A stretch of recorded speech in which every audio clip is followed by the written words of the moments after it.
The sun hung like a copper penny in the sky, harsh and unforgiving above the dusty town of Silver Springs, Arizona.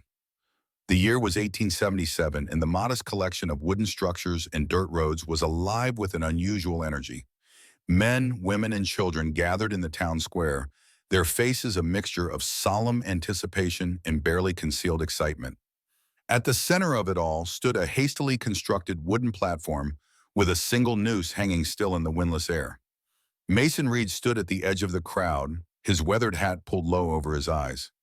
Unlike the townsfolk in their Sunday best, he wore a trail-worn coat, the collar turned up despite the heat. His face, partially hidden by several days' worth of beard, remained expressionless as he watched the proceedings unfold. Sheriff Donovan climbed the steps to the platform, followed by two deputies dragging a man between them. The prisoner's hands were bound behind his back, his dark hair hanging in matted strands around a proud face marked with bruises. Red Hawk, a warrior of the Apache tribe, walked with as much dignity as his shackles would allow. "People of Silver Springs," the sheriff bellowed, his voice carrying across the hushed square. "Today we bring justice for the attacks on the Henderson homestead and the murder of 3 God-fearing settlers." A murmur of approval rippled through the crowd. Someone spat on the ground. A woman clutched her child closer to her chest. Mason's fingers tightened around the silver cross hanging from a leather cord around his neck. His eyes never left Red Hawk's face. The sheriff continued his speech about justice and safety, but Mason wasn't listening. He was watching Red Hawk, who scanned the crowd with defiance until his gaze landed on Mason. For a heartbeat that seemed to stretch into eternity, their eyes locked. Recognition flashed across the Apache's face. Mason felt a cold trickle of sweat run down his spine despite the Arizona heat. Red Hawk's expression shifted subtly, not to hatred or accusation as might be expected, but to something far worse: understanding. The noose was placed around Red Hawk's neck. The Apache warrior straightened his shoulders and spoke words in his native tongue that the crowd jeered at without comprehension. But Mason understood. The canyon still whispers the truth. The trapdoor opened with a terrible crack. Red Hawk dropped. The crowd cheered. Mason turned away, pushing through the dispersing onlookers, their celebratory mood washing against him like a wave he couldn't withstand. He made his way to his horse, tethered outside the saloon, mounted without looking back, and rode out of town as if demons were on his heels. Perhaps they were. The cabin stood in a small clearing, backed against the foothills with a view of the valley below. It wasn't much: weathered logs chinked with mud, a stone chimney, a porch with a single chair, but it had been Mason Reed's refuge for 5 years. 5 years since he'd walked away from civilization. 5 years trying to forget. As the sun began its descent behind the mountains, Mason unsaddled his horse and led the animal to the small corral. His movements were methodical, practiced, the routine offering comfort in its familiarity. A bark greeted him as he approached the cabin. A large, rangy mutt with one ear missing bounded toward him, tail wagging wildly. "At least someone's happy to see me, Rusty," Mason muttered, kneeling to scratch behind the dog's good ear. Inside, the cabin was spare but orderly.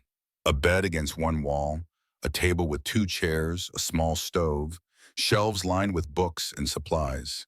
In one corner stood a trunk, secured with a heavy lock. Above the small fireplace hung a Winchester rifle. Mason moved to a cupboard, took out a bottle of whiskey, and poured a generous amount into a tin cup. He drank it in one swallow, then poured another. The liquid burned his throat but did nothing to wash away the image of Red Hawk's eyes meeting his, or the words that still echoed in his mind. "The canyon still whispers the truth." Whispering Canyon. Even the name was a ghost that haunted him. Mason slumped into a chair, holding the silver cross that hung around his neck. It caught the last light streaming through the window, gleaming like a stolen star. "Should have sold you years ago," he told the cross, his voice rough with whiskey and memory. "What good are you to me?"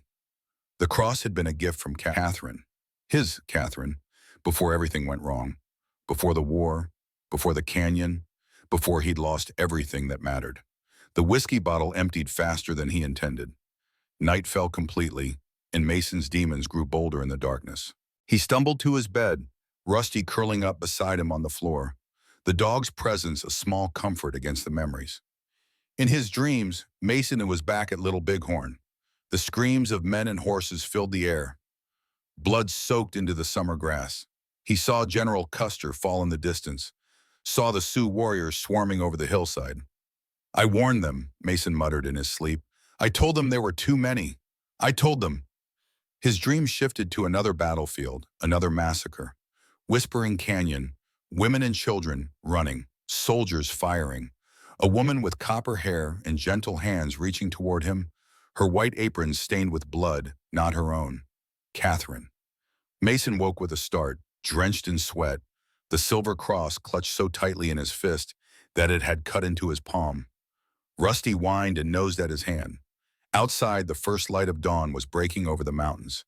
"Just a dream, boy," Mason said, his voice hoarse. "Just the same old dream."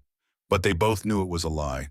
2 days later, Mason was checking his trap lines near the creek that ran through his property when he noticed something odd. The traps were undisturbed, but there were marks in the soft mud of the bank, small footprints, a broken branch, and dark spots that looked suspiciously like blood.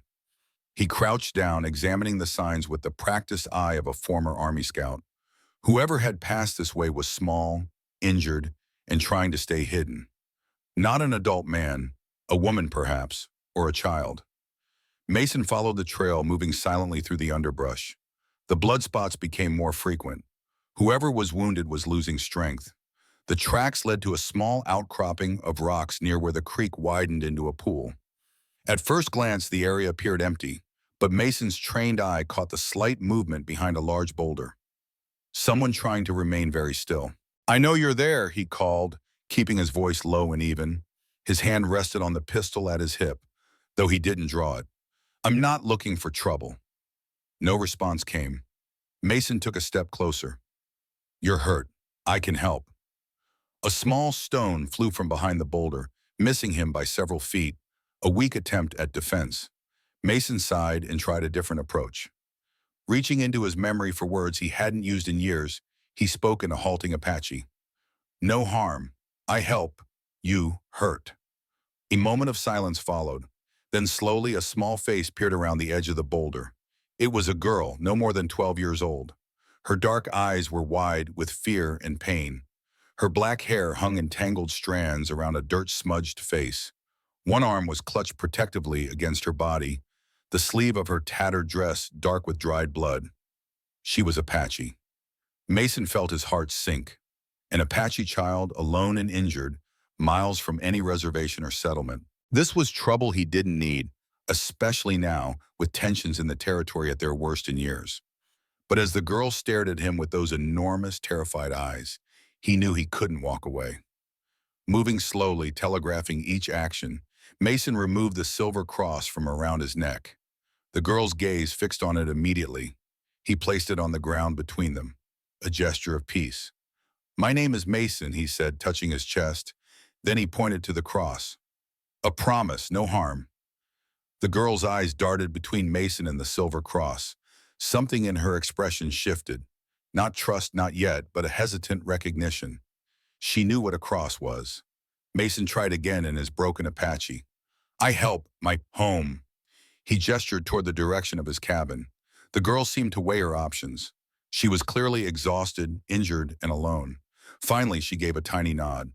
When Mason approached, he saw the full extent of her injuries. The wound on her arm was a bullet graze, days old and angry with infection. She was malnourished and dehydrated. But what struck him most was the bullet wound itself. Not from a hunting rifle or a revolver, but from a military-issue Springfield carbine. This wasn't the result of some border skirmish or hunter's mistake. Someone from the U.S. Army had shot this child. The girl swayed on her feet. Before she could fall, Mason scooped her up as gently as he could. She weighed almost nothing in his arms. The silver cross remained on the ground, forgotten for the moment.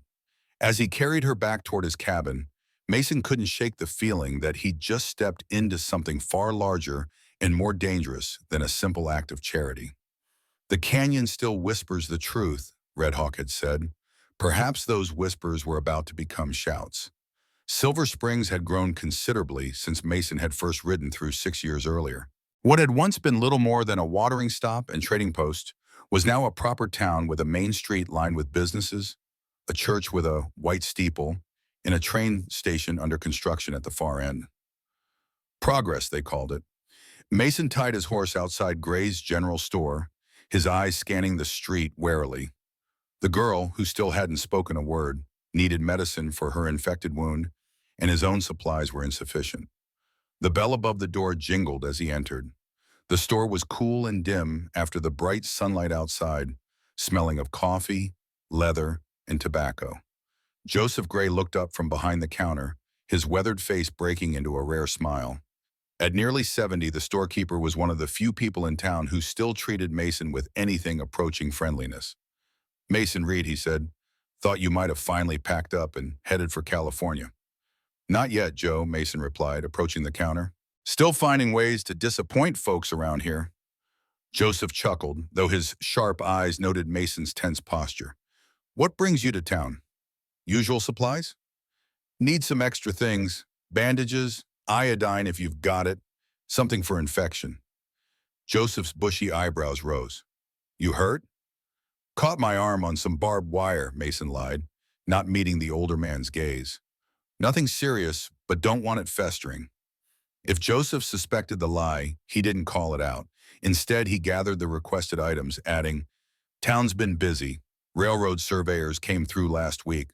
Lots of talk about progress and opportunity." Mason grunted noncommittally.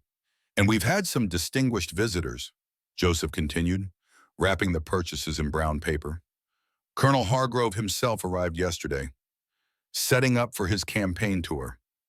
Mason's hand stilled on the counter. "Hargrove? Victor Hargrove?" "The very same, war hero. Likely our next governor, to hear him tell it." "Tell," Joseph's voice lowered, making speeches about solving the Indian problem once and for all, drawing quite the crowd. A cold weight settled in Mason's stomach.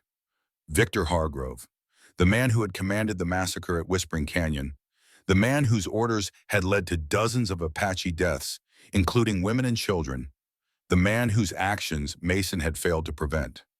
"When's he speaking?" Mason asked, trying to keep his voice neutral. "This afternoon, in front of the new courthouse, planning to make some big announcement about the railroad."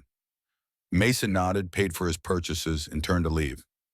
"Mason," Joseph called after him, his voice gentle, "there's talk going around after the hanging about Apache revenge. People are scared. Be careful out there." Mason paused at the door. "People are always scared of something, Joe, usually the wrong thing." He stepped out onto the boardwalk, intent on returning to his horse and leaving town as quickly as possible. But fate had other plans. A commotion further down the street drew his attention. A small crowd had gathered around a woman kneeling beside a Mexican family, a mother, father, and two small children. The woman was examining one of the children, her movements efficient and professional. Even from a distance, Mason could see she was unlike most women in Silver Springs. She wore a practical divided riding skirt rather than a proper dress.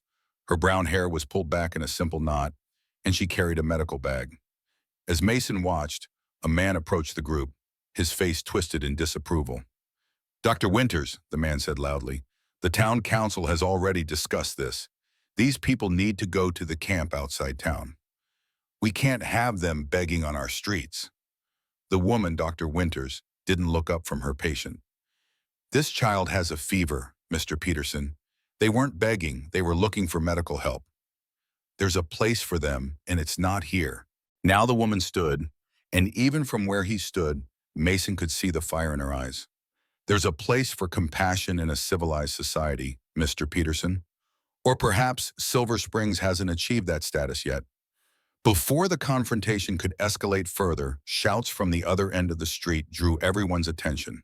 A procession was making its way toward the courthouse. Men in suits, townspeople following, and at the center, a figure Mason recognized immediately. Colonel Victor Hargrove, resplendent in a black suit with his military medals gleaming on his chest, walked with the confident air of a man accustomed to command. He was older than when Mason had last seen him, his hair now silver at the temples, lines etched more deeply around his mouth and eyes. But his bearing was unchanged. Mason instinctively stepped back into the shadow of the store's awning. The last person he wanted to encounter was Hargrove. But as the procession passed, the colonel's gaze swept the street and, for a heart-stopping moment, landed directly on Mason. Hargrove paused, a flicker of recognition crossing his features before being replaced by a politician's smile. Mason held his breath. Would Hargrove acknowledge him? Call him out? Instead, the colonel merely nodded slightly and continued on his way, leaving Mason feeling as if he'd just dodged a bullet. The encounter lasted only seconds, but it left Mason shaken. He needed to get back to his cabin, back to the injured girl who might be connected to all of this in ways he didn't yet understand.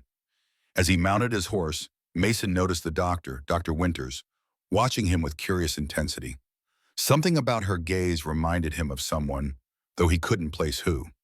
He tipped his hat slightly in her direction, then turned his horse and rode out of town, the feeling of being watched lingering between his shoulder blades.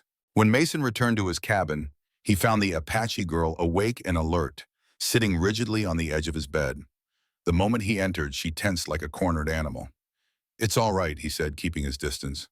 "I brought medicine." He set the packages on the table, unwrapping them slowly so she could see he wasn't producing a weapon. The girl watched his every move, her dark eyes missing nothing. Mason noticed she had found the small knife he kept by the hearth. It was clutched in her good hand, hidden partially in the folds of the blanket he'd given her. Smart girl. Using gestures and his limited Apache vocabulary, Mason indicated he needed to clean and treat her wound. The girl's eyes narrowed with suspicion, but she eventually extended her injured arm, though she kept the knife ready in her other hand.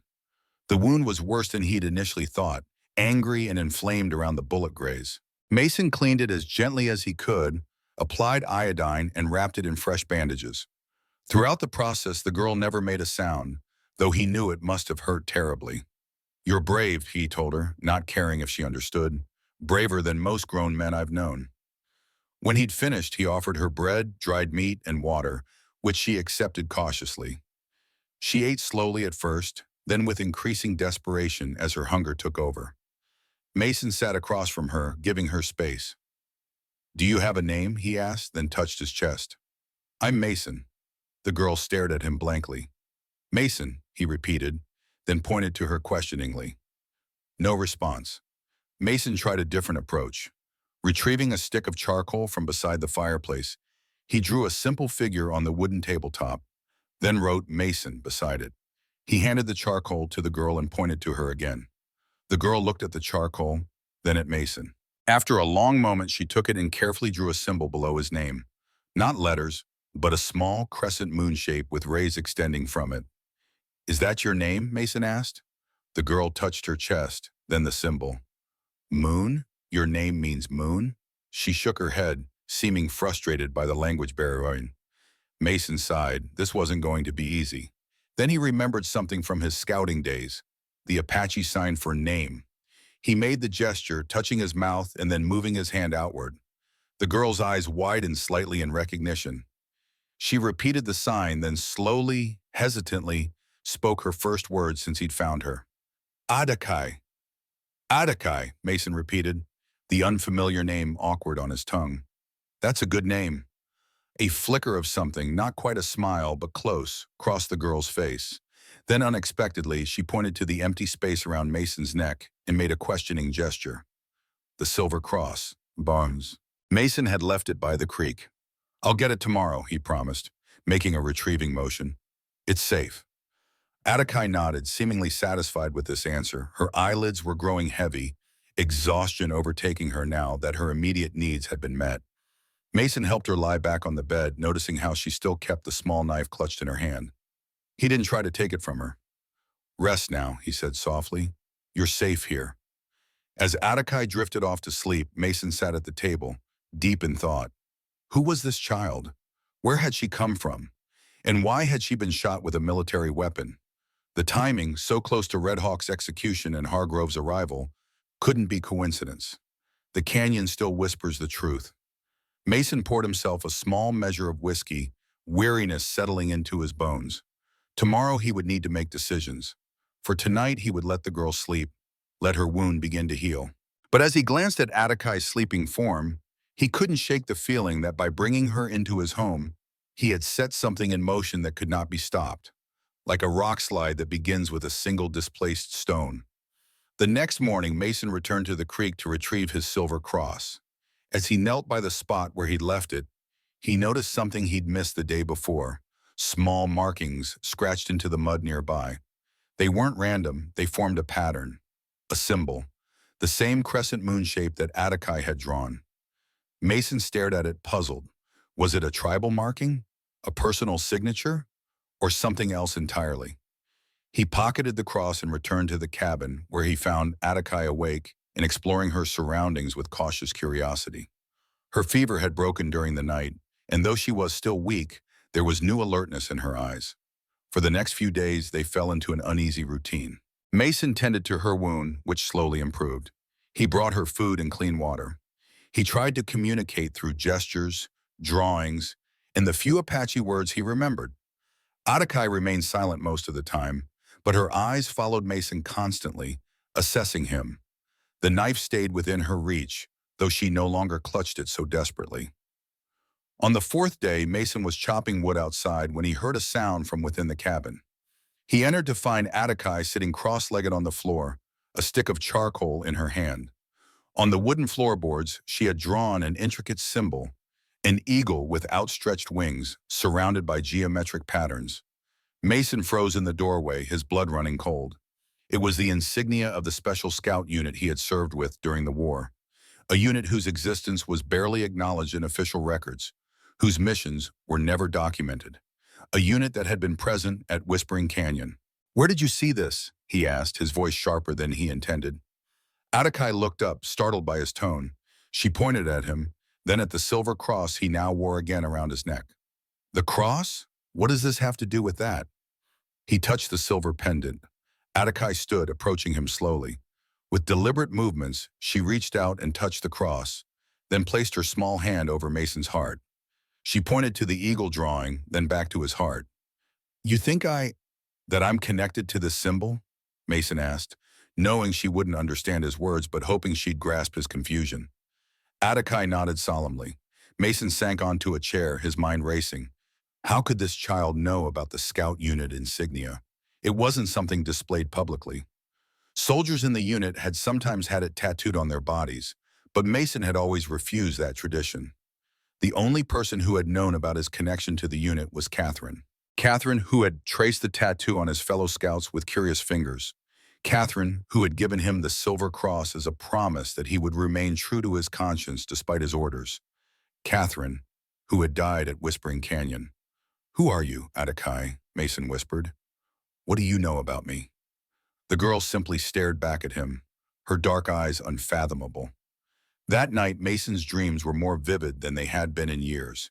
He was back at Whispering Canyon, but this time he wasn't a participant or an observer. He was everywhere at once, seeing the massacre from multiple perspectives. He saw Colonel Hargrove giving the order to attack the Apache settlement, saw the soldiers opening fire on people who were unarmed, many still emerging from their dwellings in confusion.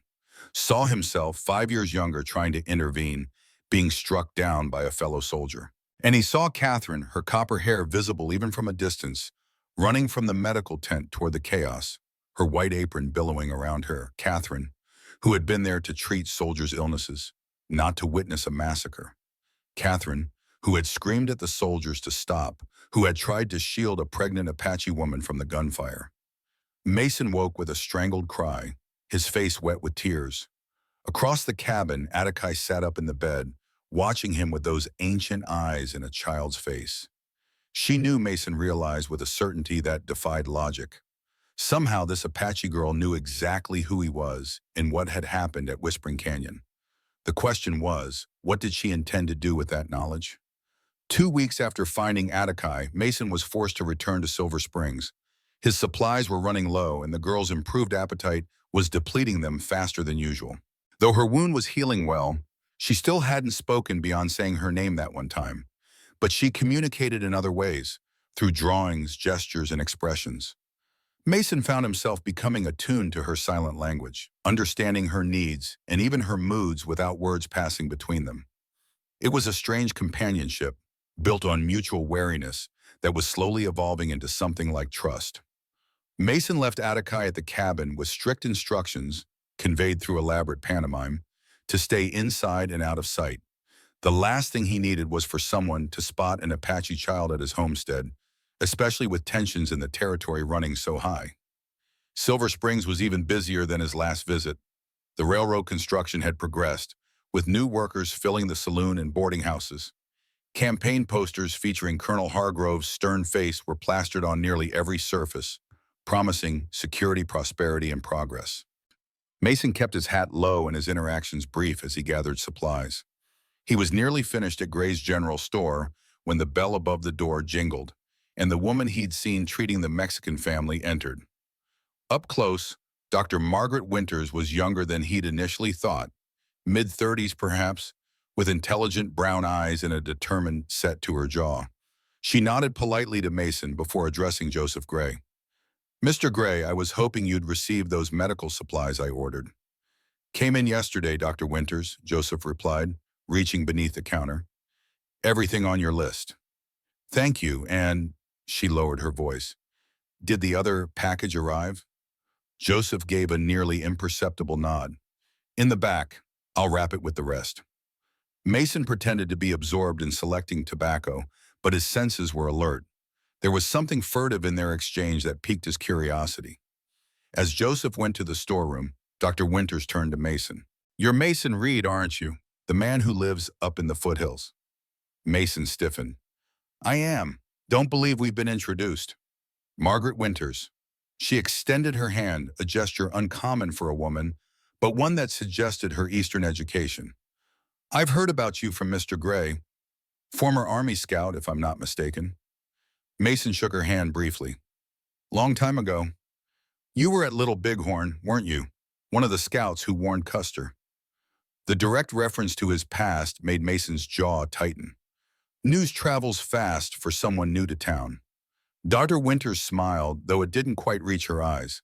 "I make it my business to know the people in the communities I serve, especially those with unique perspectives."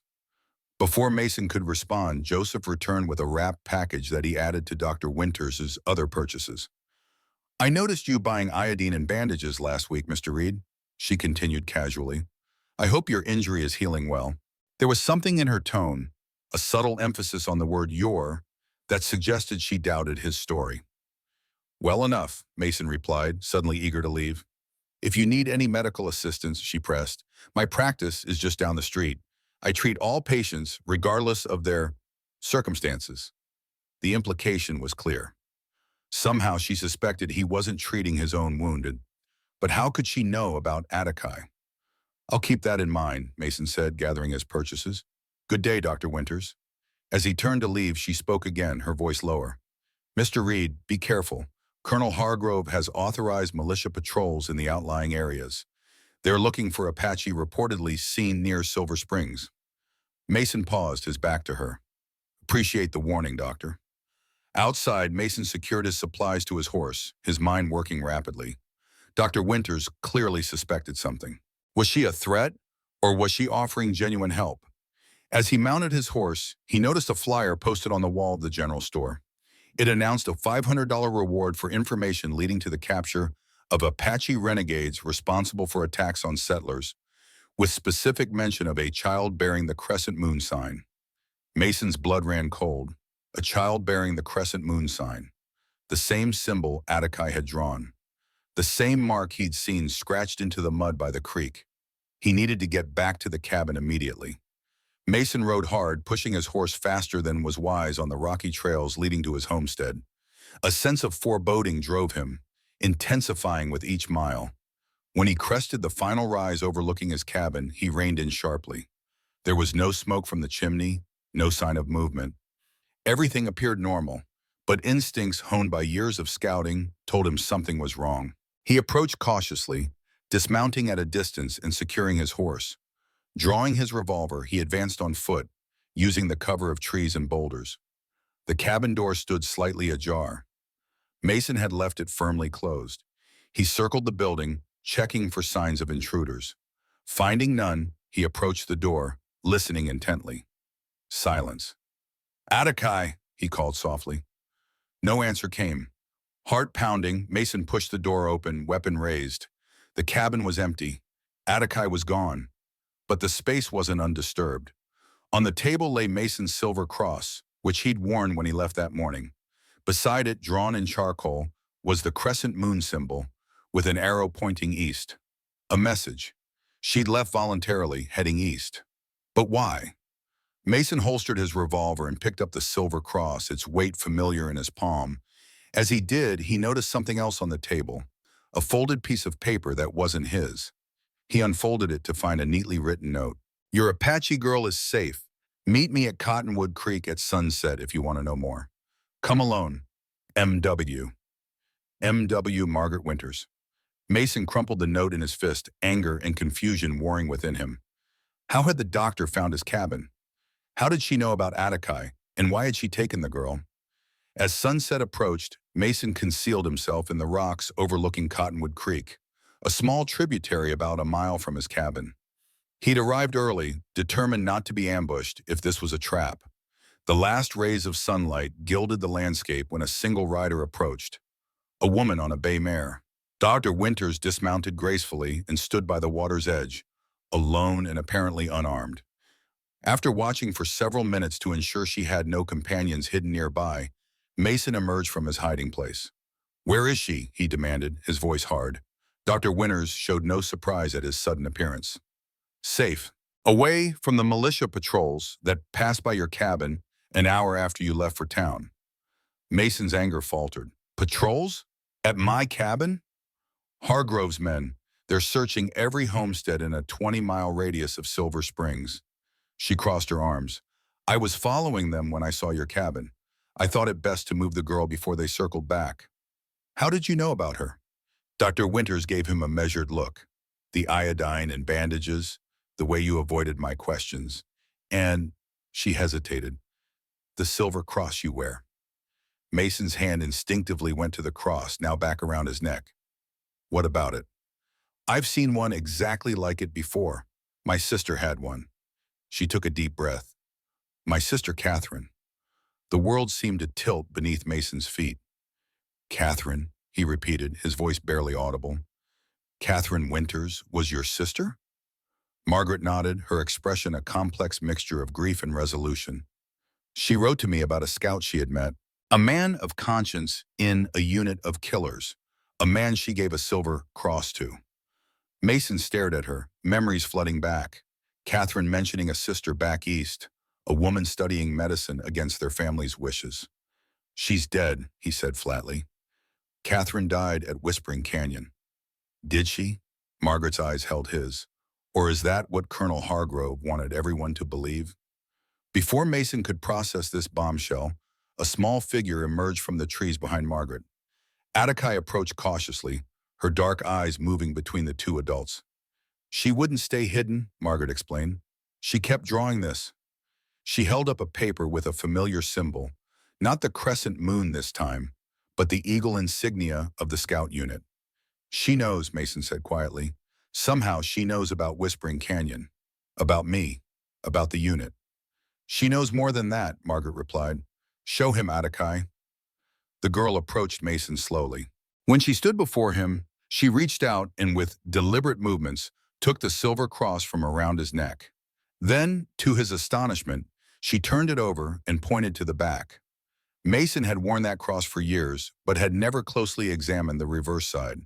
Now, looking where Attakai indicated, he saw tiny letters engraved in the silver. C.W. to M.R. Keep faith. C.W. Catherine Winters. How did you know this was here? He asked Attakai, forgetting for a moment that she didn't speak. Instead of answering, Attakai took a stick and drew in the dirt, the crescent moon symbol, but this time with a detailed rendering of a woman beside it, a woman with wavy hair and a gentle smile that Mason would have recognized anywhere. Catherine. My God, he whispered. Who are you, child? Margaret stepped forward. I believe she's connected to Morning Star, an Apache woman Catherine wrote about in her last letter. A pregnant woman who had the gift of seeing souls. The woman Catherine tried to save during the massacre, Mason murmured, remembering his dream. Attakai nodded vigorously, pointing to Mason and then to her eyes, making a flowing gesture with her hands. I think she's trying to say she can see your memories, Margaret suggested. That's how she knew about the eagle symbol, about the cross. Mason looked into Atticai's solemn eyes, finding it impossible yet somehow right. Is that true? He asked her directly. Can you see what I remember? Atticai placed her small hand over his heart and nodded. The implications were staggering. If this child could somehow access his memories, then she knew everything. His role in the massacre, his failure to stop it, his love for Catherine. We can't stay here, Margaret said, breaking the heavy silence. Those patrols will be back. We need somewhere safe to talk. Mason nodded, his mind still reeling. There's an old line shack about 3 miles west. We can go there. As they prepared to leave, Atticai tugged at Mason's sleeve. When he looked down, she pointed at the silver cross, then at him and made a decisive gesture. She wants you to wear it, Margaret translated. I think she's saying it's important. Mason slipped the cross back around his neck, its weight both familiar and now somehow different. As they mounted up, Atticai riding double with Margaret, he couldn't shake the feeling that his past wasn't just catching up with him. It was about to collide with his present in ways he couldn't begin to imagine. The canyon still whispers the truth, Red Hawk had said. Perhaps it was finally time for Mason to listen. The line shack was little more than 4 walls and a roof, abandoned years ago by whatever ranch had once claimed this stretch of land. A stone fireplace stood at one end, its chimney still intact despite the years of neglect. Mason lit a small fire, careful to keep the flame low to minimize visible smoke. As the interior brightened with dancing light, Margaret tended to Atticai, checking the healing wound on her arm with professional efficiency. The girl submitted to the examination without protest, her eyes never leaving Mason as he moved around the shack, securing the perimeter.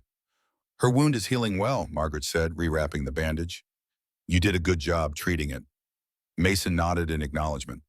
Army teaches you enough to keep a man alive till real help arrives. Or a child. Margaret's tone was gentle but probing. Why did you help her, Mr. Reed? An Apache child alone in these times? Mason paused in his task, considering the question. Couldn't leave her today, he said finally.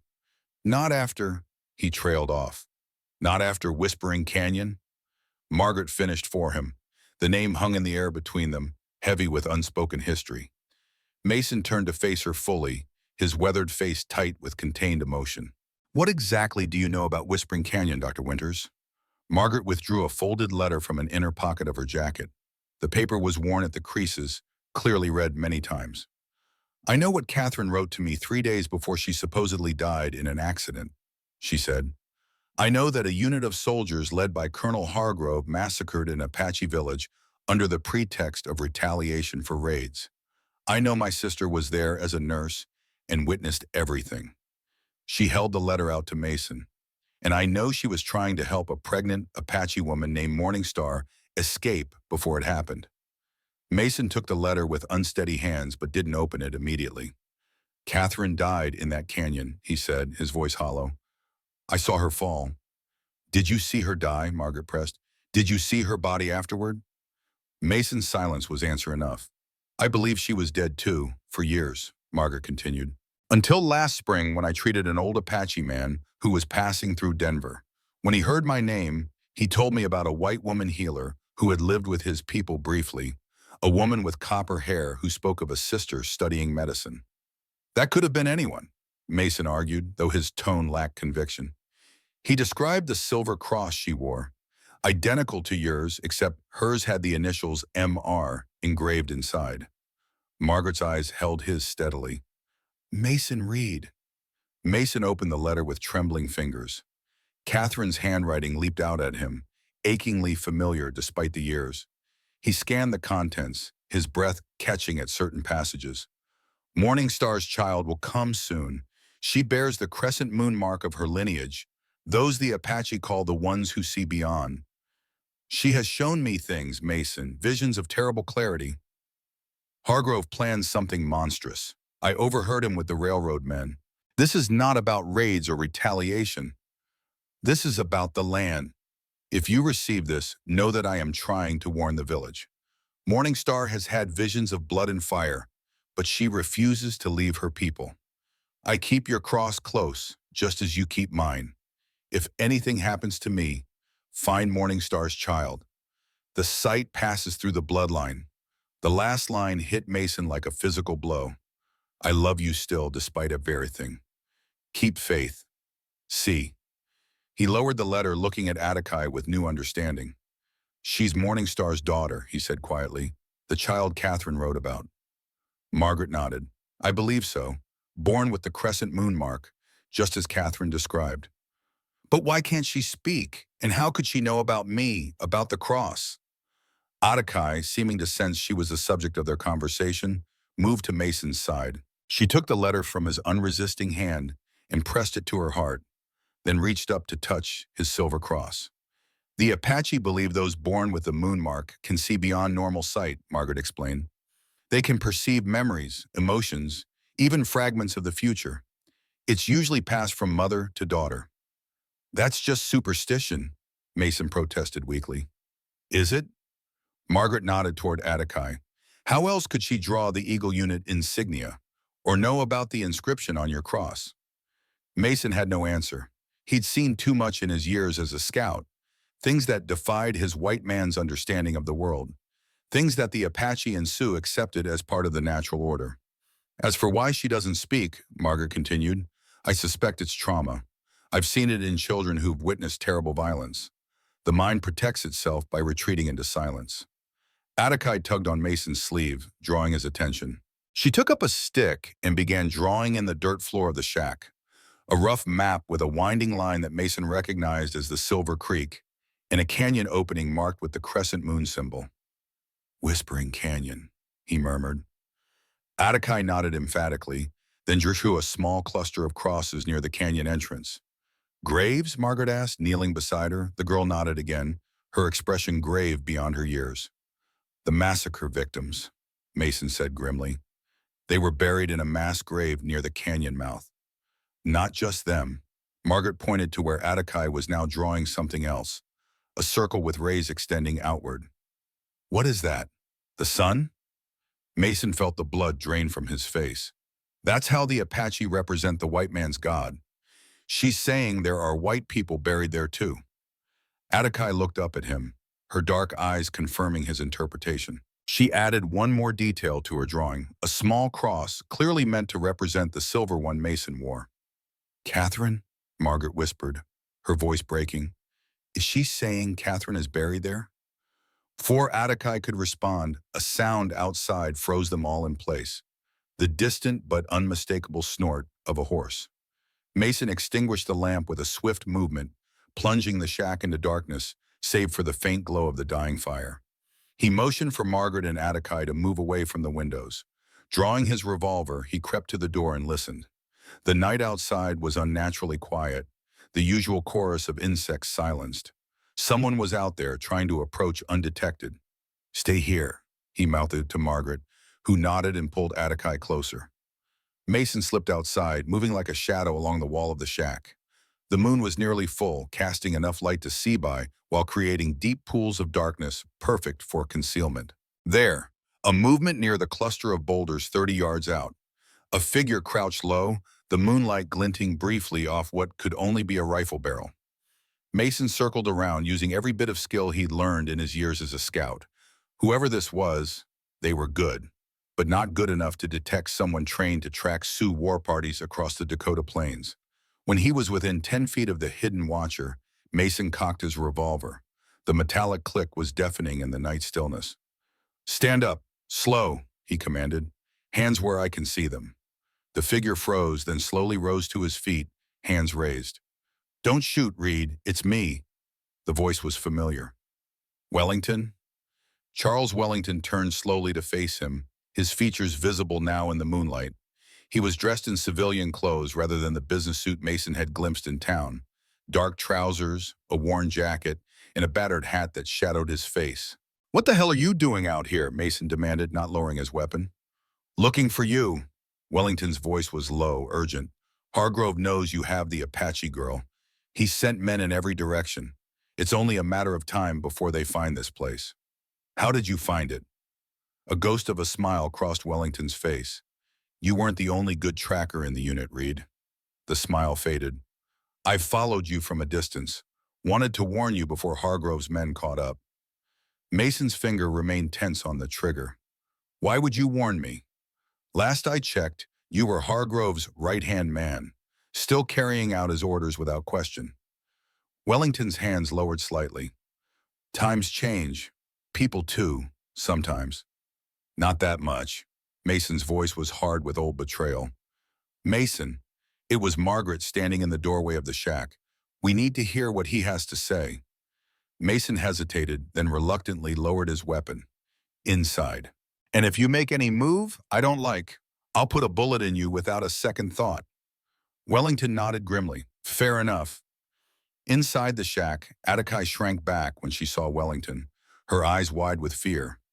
The railroad man noticed her reaction and kept his distance, settling on an upturned crate near the door, while Mason positioned himself between the newcomer and the girl. Talk, Mason ordered. Wellington removed his hat, revealing hair grayer than Mason remembered.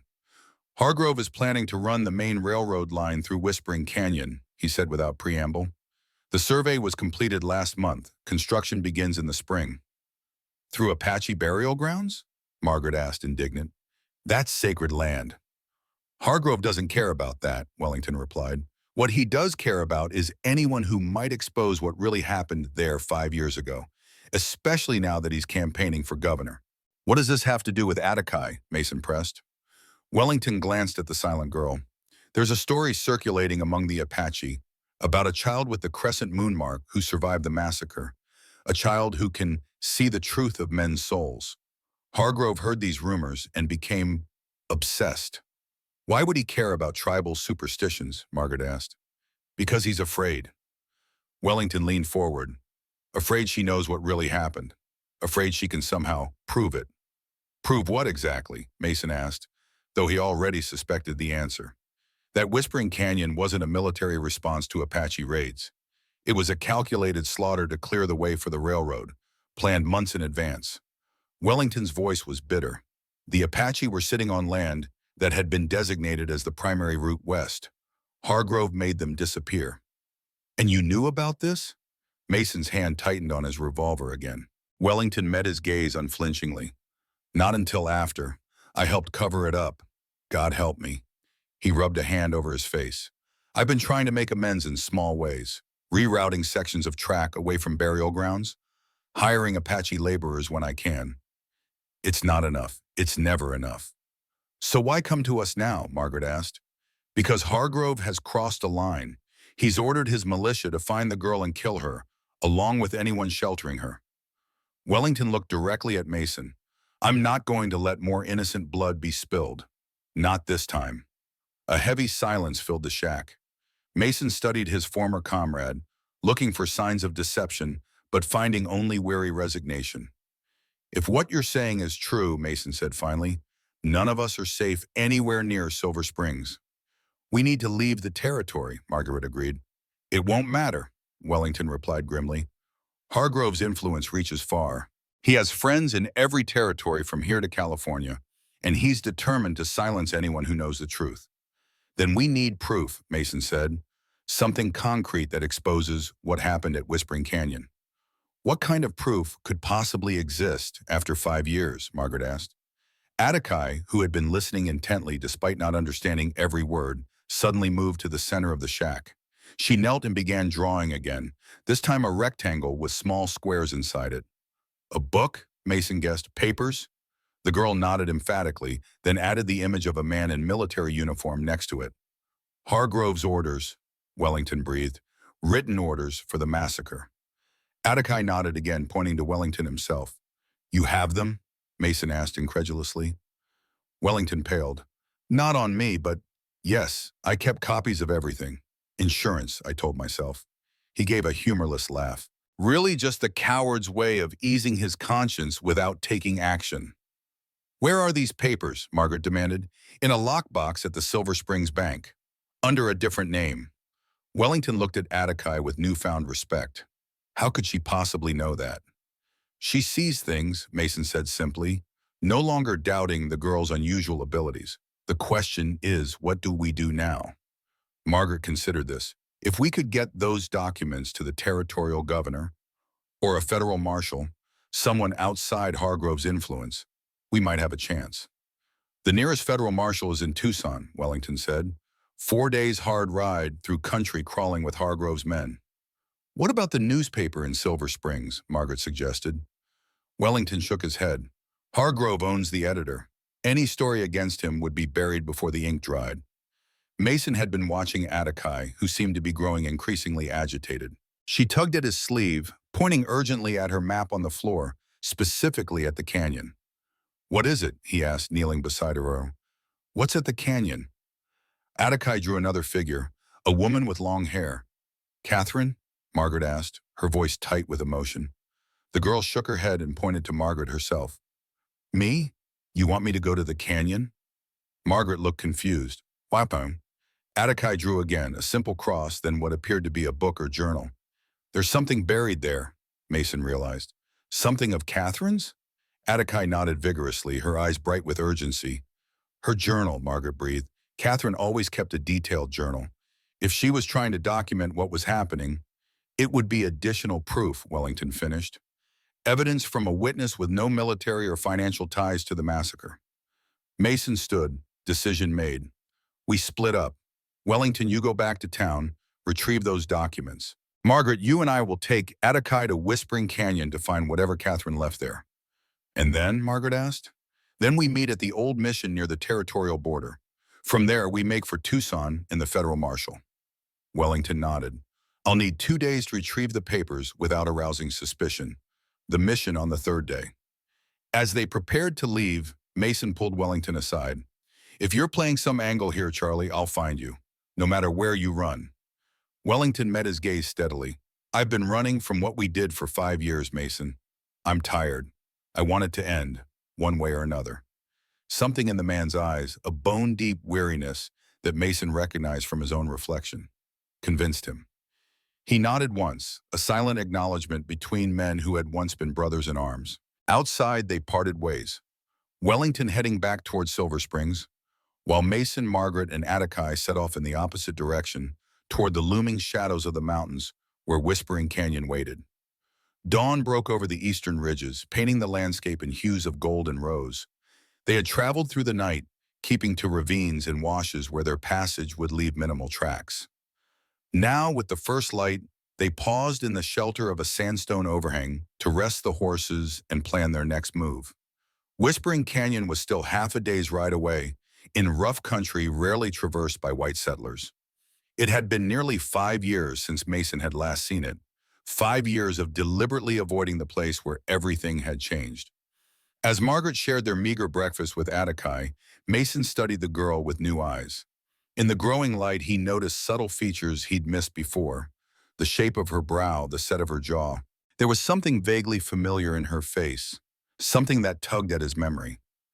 She has Catherine's hands, Margaret said quietly, following his gaze. The same long fingers. Mason looked away, uncomfortable with the observation. We should keep moving. We're exposed here. But as they prepared to mount up, Apache suddenly froze, her head tilted as if listening to something only she could hear. Without warning, she darted behind a boulder, gesturing urgently for them to follow. Years of survival instincts kicked in. Mason pulled Margaret down just as the sound reached them. Horses approaching, at least 4 or 5 riders moving at a steady clip along the ridge above their position. A patrol. Mason drew his revolver, positioning himself where he could see up the trail while remaining hidden.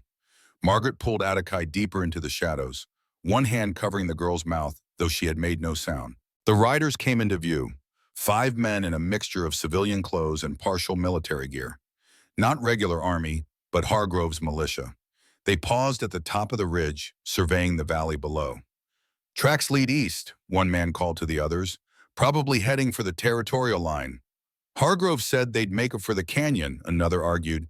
We should split up, cover both routes. The apparent leader, a hard-faced man with a cavalry mustache, considered this. Davis, you and Miller continue east.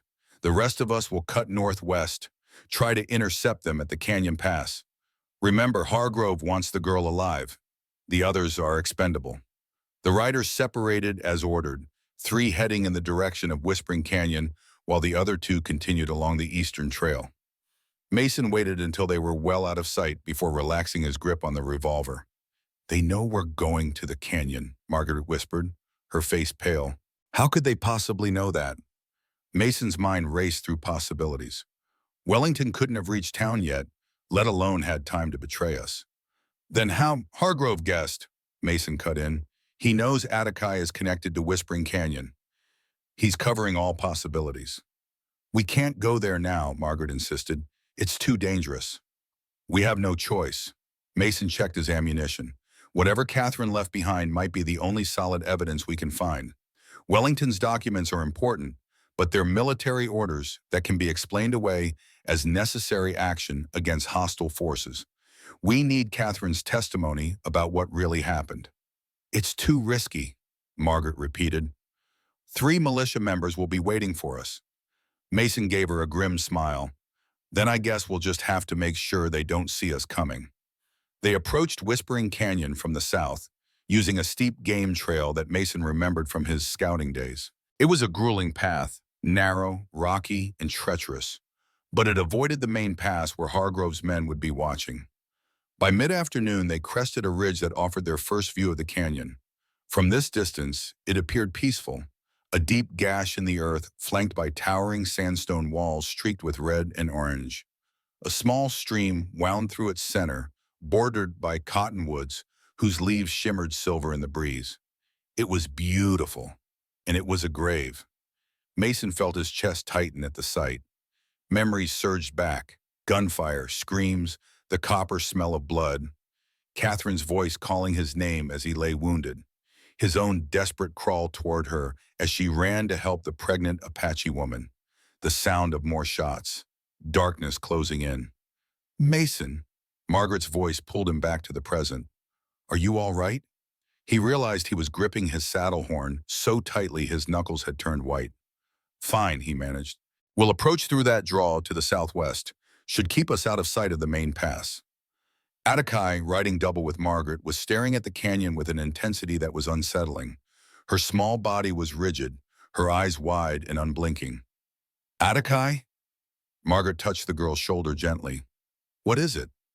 In response, Apache raised one hand and pointed, not at the canyon itself, but at a small rise just before its entrance.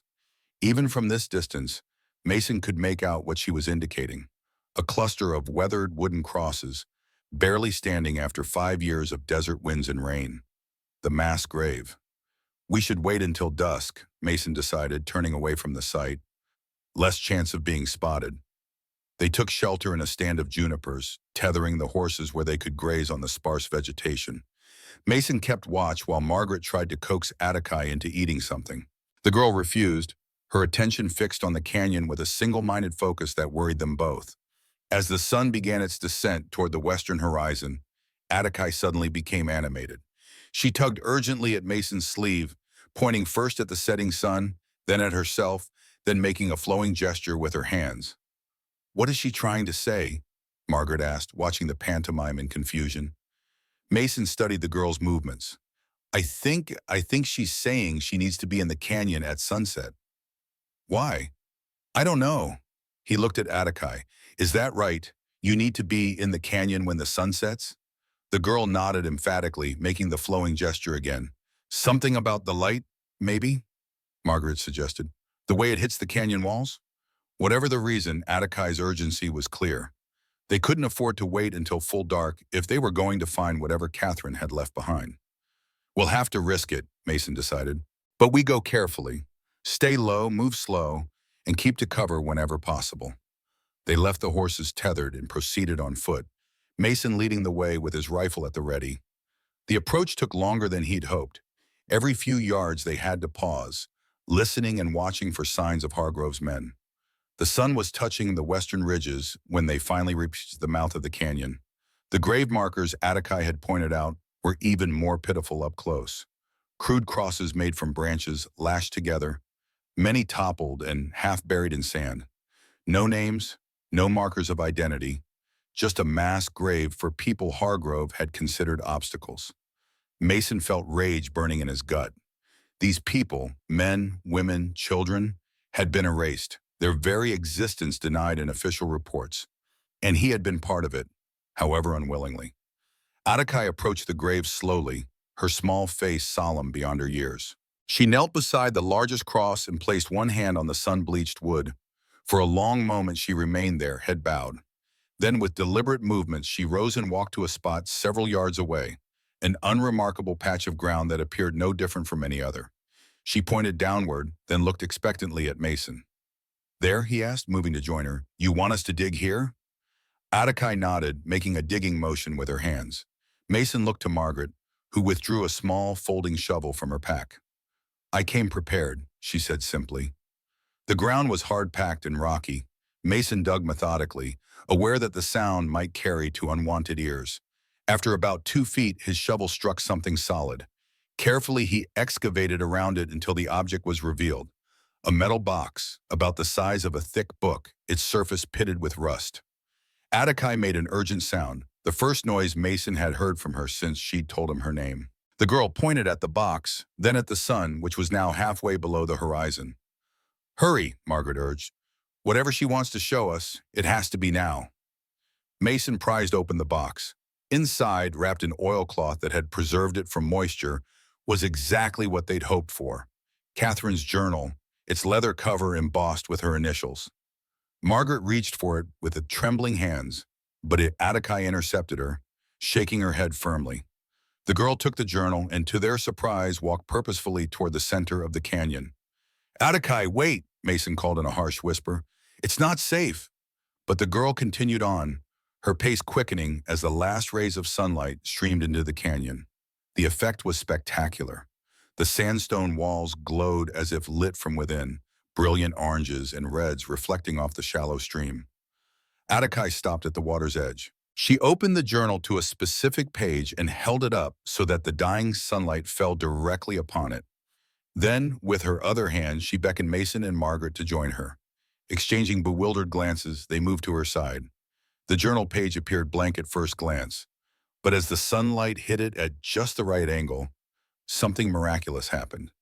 Writing appeared faint but legible, like a ghost emerging from the paper. "Invisible ink," Margaret breathed. "Lemon juice, probably, only visible when heated or exposed to direct sunlight." The hidden message was brief but devastating. "To whoever finds this, I, Catherine Winters, testify that the attack on this Apache settlement was planned weeks in advance by Colonel Victor Hargrove in collaboration with Central Pacific Railroad. The purpose was land acquisition, not military necessity. The Apache were peaceful and had committed no raids. I am hiding this journal as my life is in danger. If I do not survive, let justice be done." May 17, 1872. Below this was a hastily drawn map showing the location of what appeared to be a second burial site. This one marked not with crosses, but with the Christian fish symbol. "There's another grave," Mason said, studying the map, "just beyond that rock formation." The sun was almost gone now, the writing fading as quickly as it had appeared. Attakai closed the journal and clutched it to her chest, looking at them with desperate urgency. They understood without words. Following the map's directions, they hurried to the indicated spot, a small clearing beneath an overhang of sandstone. Unlike the mass grave, there was no marker here, nothing to indicate anyone was buried below. Mason began to dig once more, working quickly as the last light faded from the sky. This time, he didn't have to go as deep. Less than a foot down, he uncovered a bundle wrapped in a military blanket. With infinite care, he lifted it out and unwrapped the outer layer. Inside was another blanket, this one beautifully woven in the Apache style. And within that, "Oh my God," Margaret choked out, her hand flying to her mouth. The remains were small, far too small to be an adult. A baby, or perhaps a very young child, its tiny bones still partially held together by scraps of cloth.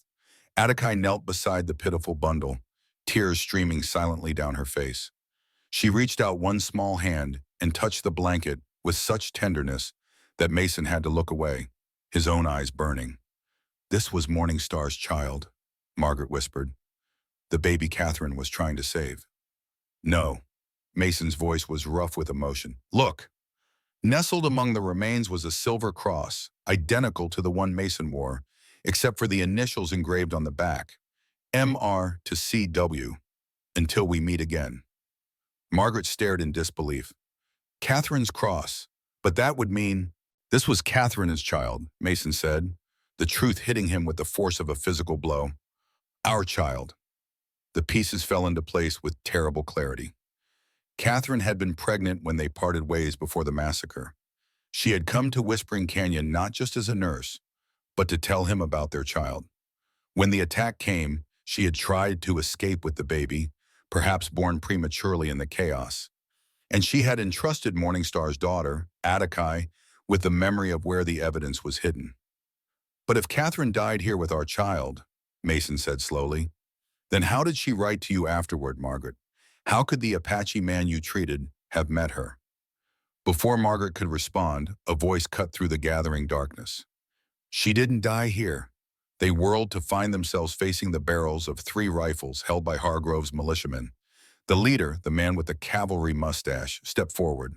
Catherine Winters was taken prisoner, he continued, a cruel smile playing at his lips.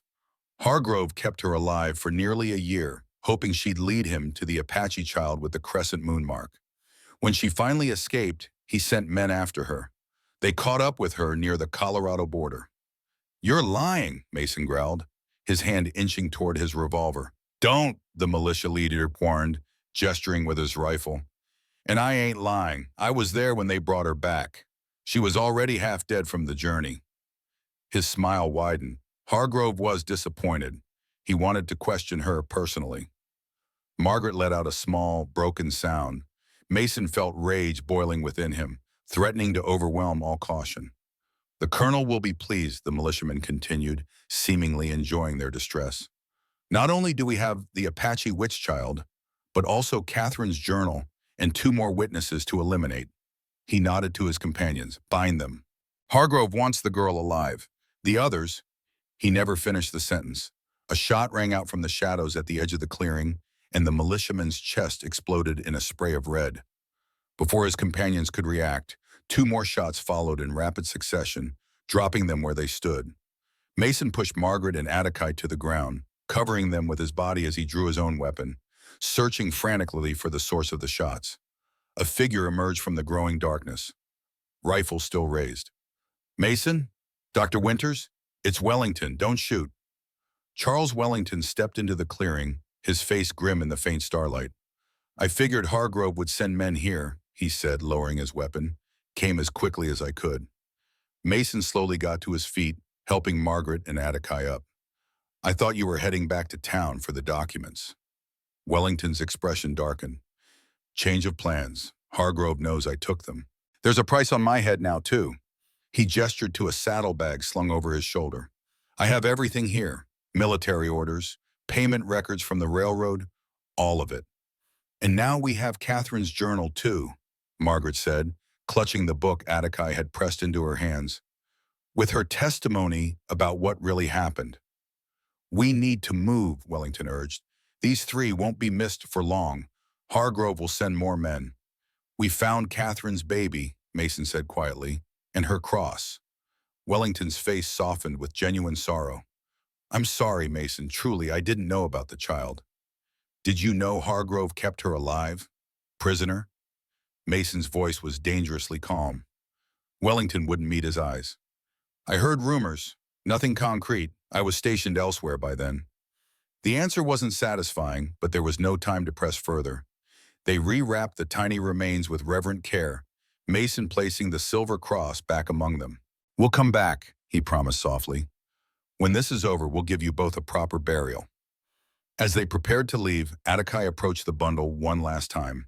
She placed her hand over the small shape beneath the blanket and closed her eyes. For a moment, something seemed to pass between the living child and the dead one, a connection Mason couldn't begin to understand. Then Apache turned to him, and for the first time since he'd found her, she spoke, a single word in a voice rusty from disuse. Justice, where you go. The word hung in the air between them, both a promise and a command. Mason nodded a solemn vow. Justice, he agreed. As they left Whispering Canyon, the stars emerged fully overhead, cold and distant witnesses to both tragedy and the first fragile steps toward redemption. The truth had been buried for 5 long years, but like the hidden writing in Catherine's journal, it had finally emerged into the light. Now they just had to live long enough to share it with the world. The night stretched endlessly before them as they pushed their horses through the wilderness. No one spoke much. The revelations at Whispering Canyon had left them each wrapped in private thoughts. Only the occasional whispered direction from Wellington broke the silence as he guided them along hidden trails, away from the routes Hargrove's men would likely patrol. Mason rode with the Apache before him in the saddle, the girl's small body tense but steady.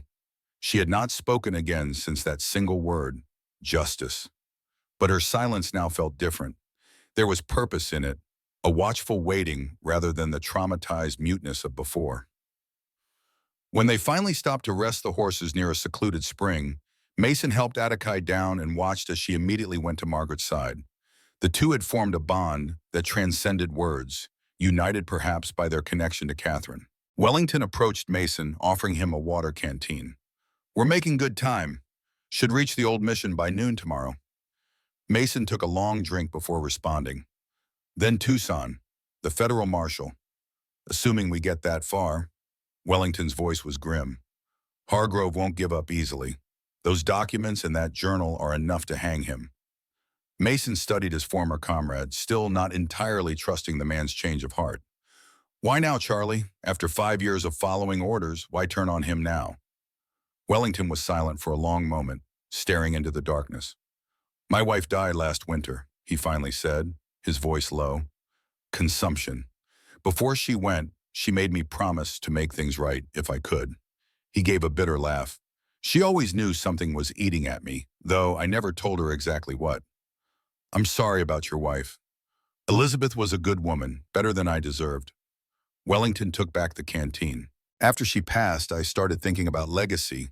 What I'd leave behind. Didn't much like the answer." Mason understood that kind of reckoning all too well. He'd been living with it since Whispering Canyon, the knowledge that he'd been part of something unforgivable, even if unwillingly. "What about you?" Wellington asked. "Why did you hide away all these years? You tried to stop it, got shot for your trouble." "Not hard enough," Mason replied, the old guilt rising like bile in his throat. "I knew what Hargrove was capable of. Should have done more. Sooner." "And the girl? How does she fit into all this?" Mason glanced to where Apache sat with Margaret. "She's connected to Morning Star. An Apache woman Catherine was trying to help. Has some kind of ability. She can see memories, I think. Past events." Wellington looked skeptical. "You believe that?" "I've seen enough not to dismiss it." Mason's hand went unconsciously to the silver cross around his neck. "She knew things she couldn't possibly know otherwise." Before Wellington could respond, Margaret approached, her expression troubled. "Mason, could I speak with you?" He nodded, following her a short distance away while Wellington kept watch. "It's Apache," Margaret said quietly. "She's drawing again." She held out a small scrap of paper. "I think she's trying to tell us something important." On the paper was a detailed sketch of a man Mason instantly recognized, Colonel Victor Hargrove. But what made his blood run cold was what the drawing depicted. Hargrove wasn't in his usual military uniform or the formal attire of his political ambitions. He was dressed for travel, with saddlebags and what appeared to be a map in his hands. "She's saying he's coming himself," Mason realized. "Not just sending men after us." Margaret nodded grimly. "There's more." She turned the paper over. On the reverse side, Apache had drawn the old mission where they planned to stop, their intended destination. But surrounding the building were numerous figures with rifles. "An ambush," Mason breathed. "He's waiting for us at the mission. If Apache's vision is accurate, we're riding into a trap." Mason returned to where Wellington was checking his rifle. "Change of plans," he said tersely. "We can't go to the mission." Wellington looked up sharply. "Why not?" "Hargrove will be waiting for us there." Mason explained about Apache's drawing. "With respect to the girl's abilities," Wellington said carefully, "we can't change our entire plan based on a drawing." "I've learned not to ignore her warnings," Mason replied. "Besides, it makes sense. Hargrove knows we're heading for Tucson. The mission is the logical stopping point." Wellington considered this. "If not the mission, then where? We need rest and supplies before attempting to cross the border into Tucson jurisdiction." Mason thought for a moment. "There's an Apache settlement about 20 miles east of here. People who knew Morning Star." Are you insane? Wellington stared at him incredulously. We can't just ride into an Apache camp. I've had dealings with their chief, Running Wolf, in the past. He's no friend to white men, but he respects honesty. And you think he'll welcome us with open arms? A former army scout and a railroad man? We'd be lucky if they just killed us quickly. They won't harm a child of their own, Mason said, looking at Attakai, especially not one with the crescent moon mark. Margaret joined the conversation. Mason's right. Our best chance is with the Apache. Hargrove won't expect us to go there, and we'll have the protection of the tribe. Wellington looked between them, clearly unhappy with the plan, but unable to offer a better alternative. And if this Running Wolf decides we're better off dead, then we'll have died trying to bring justice for his people, Mason said simply. That's more than most of us deserve. They reached the Apache settlement shortly after dawn.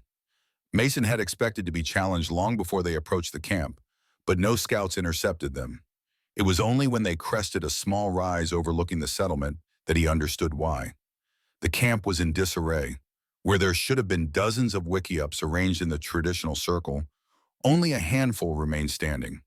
The others had been burned or torn down, their contents scattered across the ground. No smoke rose from cooking fires. No children played among the dwellings. What happened here? Margaret whispered, horrified. The answer came in the form of a dozen rifles suddenly aimed at them from concealed positions around the perimeter. Apache warriors materialized from behind rocks and brush, their faces grim and mistrustful. Mason slowly raised his hands, motioning for the others to do the same. I seek Running Wolf, he called out in his rusty Apache. I come in peace. One of the warriors stepped forward, his rifle unwavering. Running Wolf is dead, he replied in accented English. Killed by white soldiers 3 days ago. Mason felt a cold weight settle in his stomach. I'm sorry to hear that. He was a good man. Why do you come here, white man? The warrior demanded. Have you not done enough harm? Before Mason could answer, Attakai suddenly slid from the saddle. The warrior's rifles immediately tracked her movement, but she showed no fear as she walked forward, stopping halfway between Mason and the Apache man. Slowly, deliberately, she turned so that the morning sunlight illuminated her profile. Then she pushed back her hair to reveal the crescent moon birthmark behind her ear. A murmur ran through the assembled warriors. The leader lowered his rifle slightly, his expression changing from hostility to wary curiosity. The child of Morning Star, he said, almost to himself. We thought you died with her. Attakai shook her head and pointed back at Mason, Margaret, and Wellington. These are your people now? The warrior asked, skepticism evident in his voice. Attakai considered this for a moment, then shook her head again. She pointed to herself, then swept her arm to include both the Apache and the 3 riders, a gesture of connection.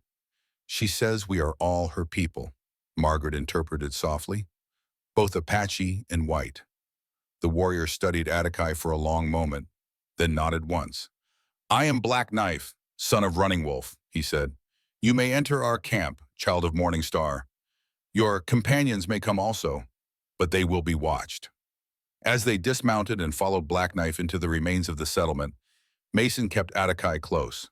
The devastation was worse up close, burned wickiups, scattered possessions, and worst of all, fresh graves on the edge of the camp. Hargrove's men? Mason asked quietly, nodding toward the graves. Black Knife's face hardened. They came without warning, said they were looking for an Apache child who had been stolen. When my father said no child was missing from our people, they called him a liar. There was a fight. How many dead? 8 of our people. 3 women, 2 elders, my father, and 2 warriors. Black Knife's eyes burned with contained fury. We killed 4 of them before the others fled. Mason felt sick, more innocent blood on Hargrove's hands, and by extension, on his own. I'm sorry, he said again, knowing how inadequate the words were. They were led to one of the remaining wickiups, larger than the others and situated in the center of the camp. Inside, an elderly woman sat tending a small fire. She looked up as they entered, her wrinkled face registering shock when she saw Attakai.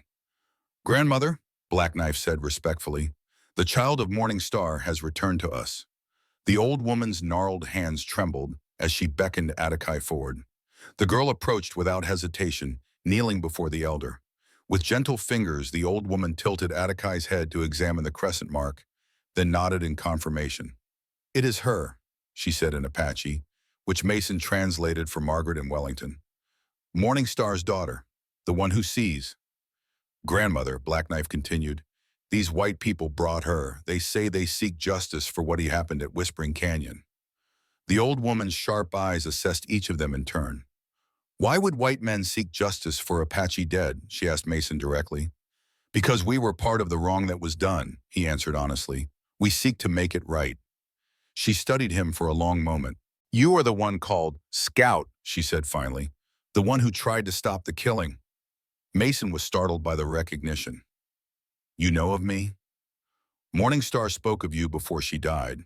She said there was one white man with honor among the killers." The words were both benediction and accusation.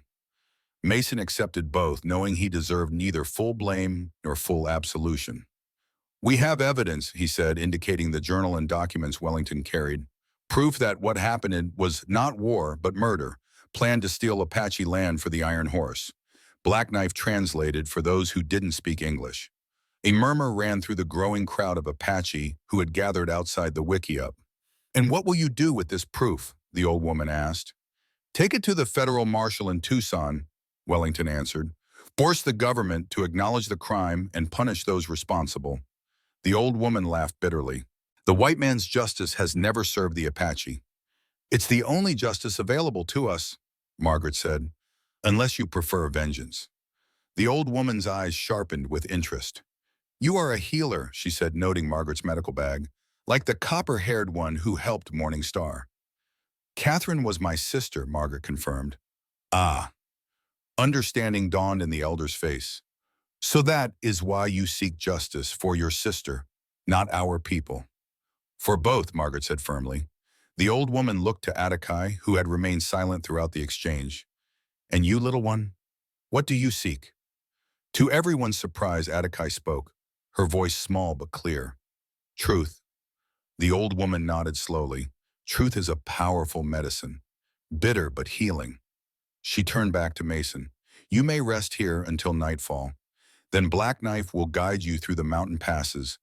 The soldiers will not look for you on Apache trails." "Thank you," Mason said sincerely. "Do not thank me," she replied with grim finality. "I do this for Morningstar's child, not for you. The blood of my people is still on your hands, Scout. Even if you wash them clean in the blood of your colonel, the stain remains." They departed the Apache settlement as darkness fell.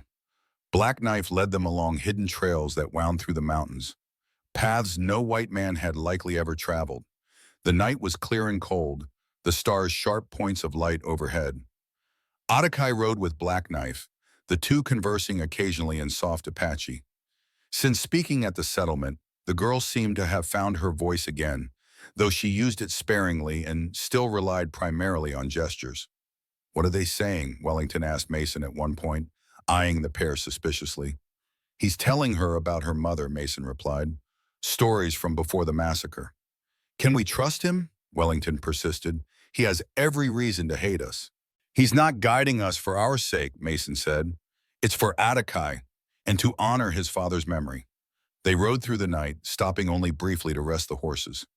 By dawn, they had crossed the most treacherous part of the mountain range and were descending toward the plains that would eventually lead to Tucson. As they made camp in the shelter of an overhang, Black Knife approached Mason. "I will leave you here," he said. "Beyond that ridge is the road to Tucson. Follow it south and you will reach the town by nightfall." Mason nodded. "Thank you for your guidance." Black Knife's expression remained impassive. "I did not do this for you." "I know, but I thank you all the same." The Apache warrior looked past Mason to where Atticai sat with Margaret. "The child belongs with her people." "She will always have a place with the Apache," Mason agreed, "but the choice should be hers. And if she chooses the white man's world, then I will make sure she never forgets where she came from." Black Knife seemed satisfied with this answer. "There is something you should know," he said, lowering his voice. "The man you seek, the one you call Hargrove, he passed through our hunting grounds 2 days ago. Many men with him, riding hard." Mason tensed. "Heading where?" "South, toward Tucson." Black Knife's eyes were hard.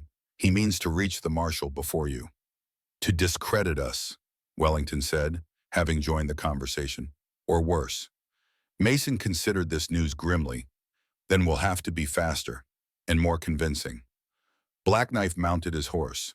Before departing, he looked once more at Apache and spoke in Apache. Remember who you are, daughter of Morning Star. The spirits of our ancestors watch over you. Then he was gone, disappearing into the landscape as only the Apache could. What now? Margaret asked, joining Mason and Wellington. If Hargrove reaches Tucson first, we stick to the plan, Mason said firmly. The evidence speaks for itself. Catherine's journal, Wellington's documents, they tell a story Hargrove can't easily dismiss. Assuming the marshal is honest, Wellington pointed out, Hargrove has friends in high places. Then we'll just have to hope justice outweighs friendship.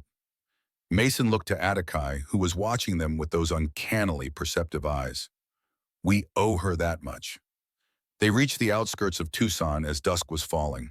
The town was larger than Silver Springs, a proper city with adobe buildings, a courthouse, and bustling streets that reflected its status as a territorial hub. Mason had insisted they approach cautiously, skirting the main roads and observing from a distance before entering.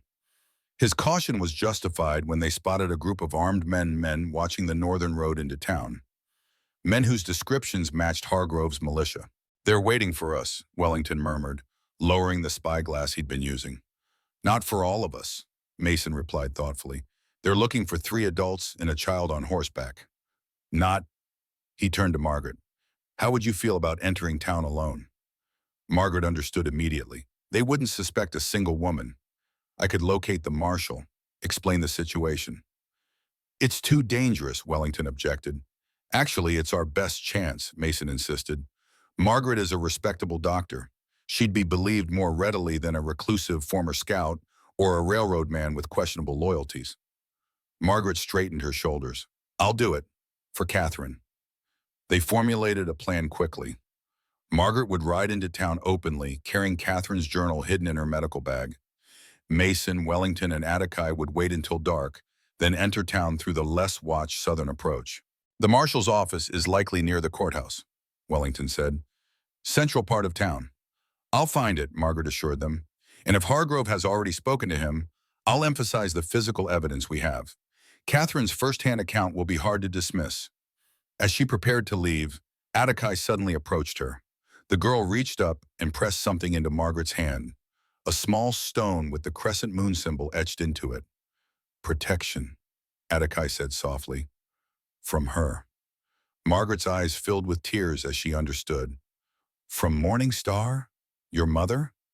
Apache nodded solemnly. Thank you, Margaret whispered, tucking the stone into her pocket. I'll guard it well.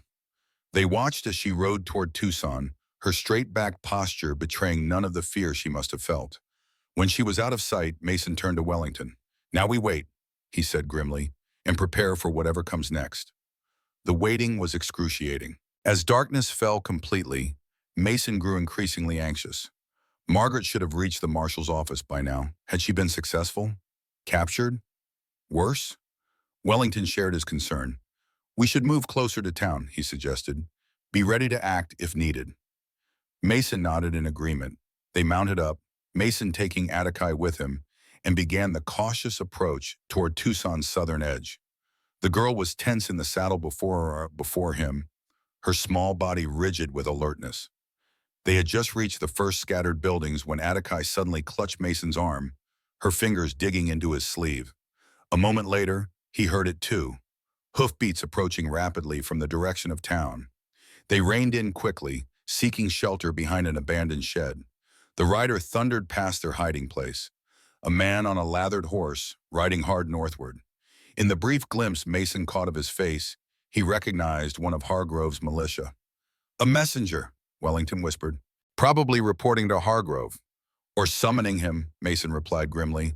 Either way, we need to move faster. They continued toward town more urgently now. The streets were quiet, most businesses closed for the night. Only the saloons showed signs of life, light, and raucous laughter spilling from their doors. As they approached the town center, Apache suddenly stiffened again, pointing urgently toward a side street. Mason followed her gesture and saw a figure hurrying through the shadows, A woman in a divided riding skirt. Margaret.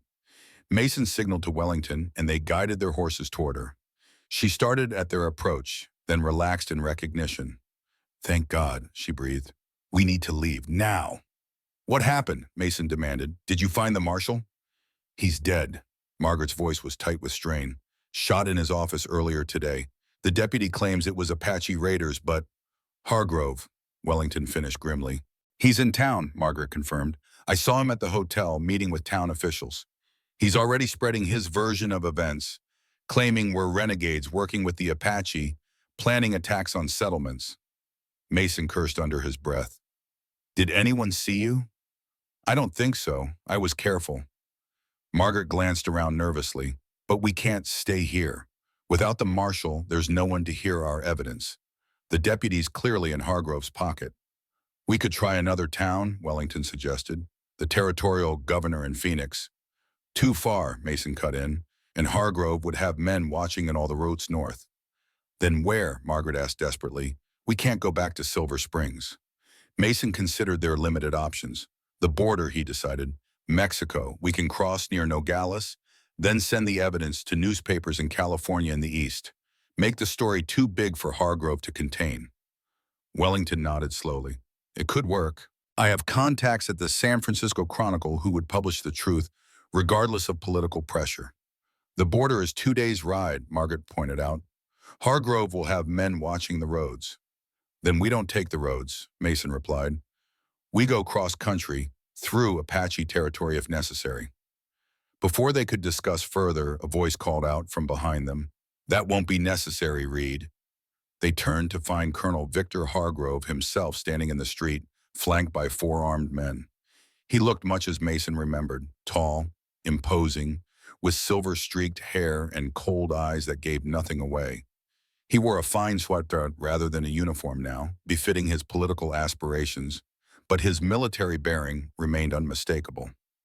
I've been expecting you, Hargrove continued, his voice conversational despite the rifles his men held trained on them. Though I must admit, you've led me on quite a chase. Mason positioned himself slightly in front of Apache, shielding her from view. It's over, Hargrove. We have the evidence.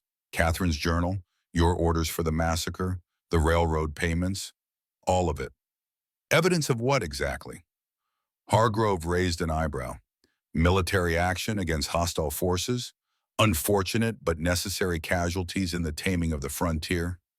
Murder, Mason spat, the deliberate slaughter of innocent people for land and profit. Hargrove sighed as if disappointed by Mason's lack of understanding. Progress requires sacrifice, Reed. You've been a soldier. You know this. The Apache were in the way of civilization's advance. Their removal was inevitable. Is that how you justified killing women and children? Progress? I justified it as necessity. Hargrove's mask of civility slipped, revealing the cold calculation beneath. Just as eliminating you and your companions is necessary now. Wellington shifted slightly, his hand moving toward his concealed pistol. One of Hargrove's men immediately adjusted his aim, finger tightening on the trigger. I wouldn't, Hargrove advised. My men are under orders to shoot to kill. Even the good doctor here won't survive such wounds. What do you want, Hargrove? Mason demanded, desperately trying to buy time, to think of a way out. What I've always wanted, the evidence you've collected, and the Apache child. Hargrove's eyes flickered to where Apache partially hid behind Mason. Hand them over, and I might be persuaded to let you and Dr. Winters leave the territory alive. And if we refuse? Hargrove shrugged elegantly. Then you'll be killed resisting arrest for the murder of Federal Marshal James Donnelly. A tragedy to be sure, but ultimately just another footnote in the territory's violent history. Mason exchanged glances with Wellington and Margaret. They all knew Hargrove was lying. Even if they surrendered the evidence, he couldn't afford to let them live. And Apache, Mason couldn't bear to think what would happen to her in Hargrove's hands. No deal, Mason said flatly. You want the evidence. You'll have to take it. Hargrove's expression hardened. Very well. I had hoped to avoid public messiness, but you leave me no choice. He nodded to his men. Take them. Kill the men if they resist. Bring the woman and child to me. The armed men advanced slowly, spreading out to surround them. Mason tensed, calculating their slim chances. Wellington had his pistol, Mason his revolver, but they were outnumbered and in the open. Just as the situation seemed hopeless, a new voice rang out from the shadows. "That's quite enough, Colonel." Everyone froze. A tall figure stepped into the street, followed by several others, men in distinctive uniforms, U.S. Army uniforms. The leader was an officer Mason didn't recognize, a captain by his insignia, middle-aged with a weathered face and eyes that had seen their share of frontier violence. "Captain Roberts," Hargrove acknowledged stiffly, "this is a civilian matter. These people are wanted for questioning in the marshal's death."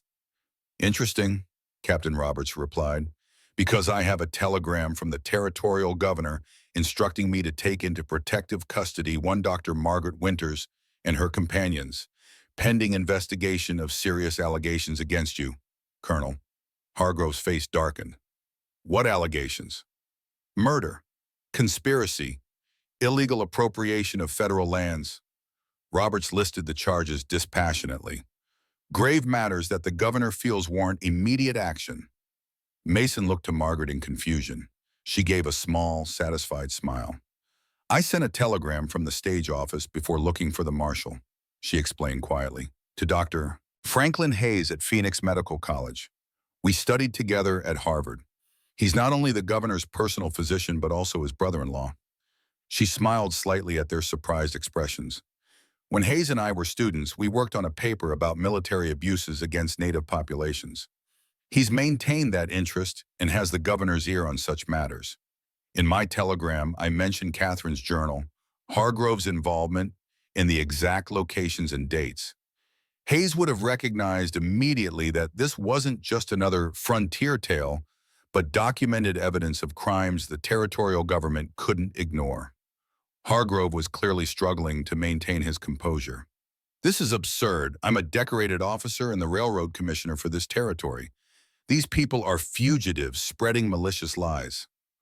"Perhaps," Roberts conceded, "but the governor would like to examine their evidence personally." He gestured to his men, who moved to position themselves between Hargrove's group and Mason's. "We'll escort Dr. Winters and her party to Phoenix immediately." Hargrove's hand moved toward his coat where Mason suspected he carried a concealed weapon. "I cannot allow—" "Careful, Colonel," Roberts warned. "Drawing a weapon against U.S. Army personnel would be a serious mistake." For a tense moment, Mason thought Hargrove might risk it anyway, but the colonel was too calculating for such a desperate move. Slowly, his hand returned to his side. "This isn't over," he said, his voice low and venomous. "You've made a powerful enemy, Captain." "Wouldn't be the first time," Roberts replied imperturbably. "Now I suggest you and your men disperse. The governor is quite interested in speaking with Dr. Winters without delay." Hargrove hesitated, clearly weighing his options. Finally, with a curt nod to his men, he backed away. "We'll meet again," he promised Mason. "All of you." As Hargrove and his men retreated into the night, Captain Roberts turned to Mason's group. "I believe you have some evidence to present to the governor?" Margaret stepped forward, producing Catherine's journal from her medical bag. "Yes, Captain. Evidence of crimes that have gone unpunished for far too long." Roberts nodded soberly. "My men will escort you to Phoenix. I cannot promise what the governor will decide, but I can assure you he will give the matter his full attention." As the soldiers prepared for immediate departure, Mason found himself standing beside Apache. The girl was watching Hargrove's retreating figure with an intensity that was almost palpable. "It's not over yet," Mason told her quietly, "but it's a start." Apache looked up at him, her dark eyes reflecting the starlight. "Justice," she said, the word both a question and a statement. Mason nodded, placing a gentle hand on her shoulder.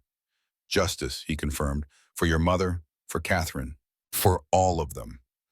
As they mounted up to begin the journey to Phoenix, Mason felt the weight of the silver cross against his chest, a tangible connection to Catherine and the child they had lost. Whatever happened next, he had taken the first steps toward keeping the promise that cross represented. Keep faith. The territorial governor's mansion in Phoenix was an imposing adobe structure that combined frontier practicality with Eastern pretensions. Mason, Margaret, Wellington, and Apache had been given comfortable quarters upon their arrival and treated with unexpected courtesy. Governor Ashford greeted them in his study, a tall man with shrewd eyes and a scholar's demeanor. "Dr. Winters," he said, extending his hand to Margaret, "Franklin showed me your telegram immediately. Quite fortunate that you reached out when you did. Colonel Hargrove had already sent his own dispatch claiming you were conspirators with hostile Apache forces." He gestured to a stack of papers on his desk. "His version of events reached me only hours after your telegram. Without Dr. Hayes vouching for your character and the specific details you provided, I might have been inclined to believe Hargrove's account." Margaret nodded. "We were fortunate then." "More than fortunate," the governor replied. "Hargrove has powerful friends, but he's made enemies too. I've had my suspicions about his operations for some time, but lacked concrete evidence. Your telegram provided exactly the justification I needed to intervene." Now, 3 days later, they sat in the governor's private study, awaiting his decision after hours of testimony and examination of their evidence. Governor Lawrence Ashford was a surprise to Mason. Rather than the political opportunist he had expected, Ashford was a thoughtful man with a scholar's demeanor and a judge's sharp mind. He had listened to their accounts without interruption, examined Catherine's journal and Wellington's documents with careful attention, and asked penetrating questions that suggested he grasped the full implications of what they presented. "This evidence is compelling," Ashford said finally, closing Catherine's journal with reverent care. "The detailed accounts of premeditation, the financial records linking Colonel Hargrove to the railroad interests, the corroborating testimony from multiple sources, it paints a disturbing picture of corruption and criminal abuse of military authority." "Then you believe us?" Margaret asked, her voice betraying her tension. "I do, Dr. Winters." Ashford sighed heavily. "However, belief and action are separate matters. Colonel Hargrove has powerful allies in Washington and significant financial backing from railroad interests. Pursuing formal charges would be challenging." Mason felt a surge of anger. "So he gets away with murder because he has influential friends?" "I didn't say that, Mr. Reed." Ashford's tone was mild but firm. "I merely acknowledge the reality we face. Justice is rarely simple, particularly in territories still struggling towards statehood." Wellington leaned forward. "What do you propose, Governor?" Ashford steepled his fingers thoughtfully. "I believe the most effective approach is to make this matter too public to be buried. I've taken the liberty of having copies made of the key documents, which will be sent to several major newspapers in the East, as well as to selected members of Congress known for their integrity." "And Hargrove himself?" Mason pressed. "Colonel Hargrove has been summoned to Washington to answer questions before a congressional committee regarding frontier military actions. He left by train yesterday under what he believes is a routine review." A small, satisfied smile crossed Ashford's face. "He will find it considerably more rigorous than anticipated." "Will that be enough?" Margaret asked. "After everything he's done?" "Justice takes many forms, Dr. Winters." Ashford looked at each of them in turn. "Hargrove's political ambitions will certainly be finished, his military career likewise. And while I cannot promise a trial or imprisonment, I can assure you his name will be forever linked to the atrocity at Whispering Canyon." It wasn't perfect justice, not the clear punishment Mason had envisioned, but it was more than he had dared hope for when they'd first set out on this journey. "And what about Apache?" he asked, glancing at the girl who had listened to the proceedings with solemn attention. Governor Ashford's expression softened. "That is perhaps our most complex question." He addressed Apache directly, though she still understood only limited English. "Young lady, you have been through experiences no child should endure. My wife and I would be honored to provide you a home here with access to education and every advantage." Mason translated this offer into Apache as best he could. Apache listened carefully, then shook her head. She pointed to Mason, then to Margaret, then to herself, the same gesture of connection she had made at the Apache settlement. "I believe she's choosing to stay with you," Ashford observed with a gentle smile. "A choice I can respect, though it will require formal arrangements. Perhaps guardianship papers?" Mason and Margaret exchanged surprised glances. They hadn't discussed what would happen after their mission was completed, hadn't dared look beyond the immediate goal of exposing Hargrove's crimes. "I," Mason began uncertainly. "We would be honored," Margaret finished firmly, "if Mason agrees." Mason looked at Apache. This extraordinary child who had entered his life so unexpectedly and changed it so completely. Yes, he said simply. We would be honored. Ashford nodded, satisfied. I'll have the necessary documents prepared. As for practical matters, I understand neither of you wishes to return to Silver Springs. No, Mason confirmed. Too many associations. Understandable. May I suggest an alternative? The territorial government is establishing a new settlement near the Painted Desert. We need capable people. A doctor would be especially welcome, Dr. Winters. And Mr. Reed, your experience as a scout would be invaluable as we work to establish peaceful relations with the native peoples of the region. The governor's offer hung in the air between them, not just safety and new beginnings, but purpose, a chance to build rather than simply escape. I think, Margaret said carefully, looking from Mason to Apache, that we should consider it. 1 year later, Mason stood on the porch of a modest house on the edge of the settlement, now known as Redemption, Arizona Territory. The name had been Wellington's suggestion, offered with a wry acknowledgement of their shared past and tentative future. The town had grown quickly, a dozen permanent structures, twice that many families, and a small but growing trade with both settlers and the nearby Apache bands. Margaret's medical practice served all who came seeking help, regardless of race or standing. Mason divided his time between scouting for the settlement and teaching at the small school they had established. In Apache, she had flourished in ways Mason could never have imagined. Now 13, she moved between the white and Apache worlds with increasing confidence. She spoke English fluently while maintaining her native language, and her silence had given way to thoughtful speech. Most remarkably, she had become a bridge between cultures, trusted by the Apache because of her heritage and mark, accepted by the settlers because of her connection to Mason and Margaret. Her abilities remained mysterious but undeniable. She still sometimes drew events before they happened or knew things she couldn't possibly know. But what had once frightened people now earned their respect, even if they didn't fully understand. Wellington had kept his word, publishing the truth about Whispering Canyon in newspapers across the country.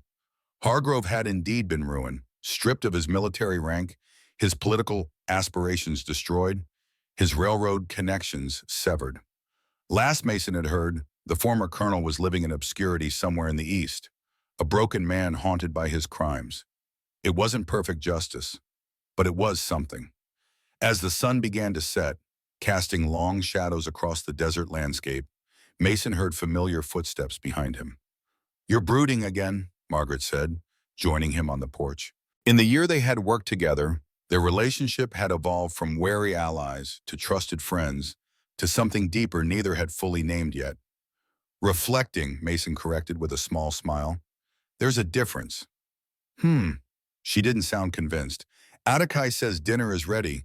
She made that corn soup you like. She's a good cook. Better than you. Margaret laughed, the sound still somewhat rare but increasingly frequent. A low bar, I admit. They stood in comfortable silence for a moment, watching the sunset paint the desert in gold and crimson.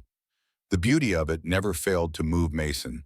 The same land that had witnessed such horrors could still offer such splendor. I received a letter today, Margaret said finally, from the Apache settlement. Black Knife is bringing a delegation next week to discuss establishing more formal trade agreements. Mason nodded, pleased but not surprised. The patient work of building trust was bearing fruit, slowly but surely. Good. That's good. Margaret hesitated, then added, he also mentioned that Apache is approaching the age when Apache girls traditionally undergo certain ceremonies. He offered to have the elders perform them, if she wishes. What did Apache say? That she wants both worlds, Apache ceremonies and the education she's receiving. Here, Margaret smiled wryly. She's quite determined about it. Like her mother, Mason said softly, though which mother he meant, Morningstar or Catherine, even he wasn't certain. Perhaps both. From inside came the sound of Apache calling them to dinner, her voice clear and confident. Mason fingered the silver cross he still wore, the tangible connection to a past that had shaped them all. Coming, he called back, offering his arm to Margaret in a gesture that had become habit.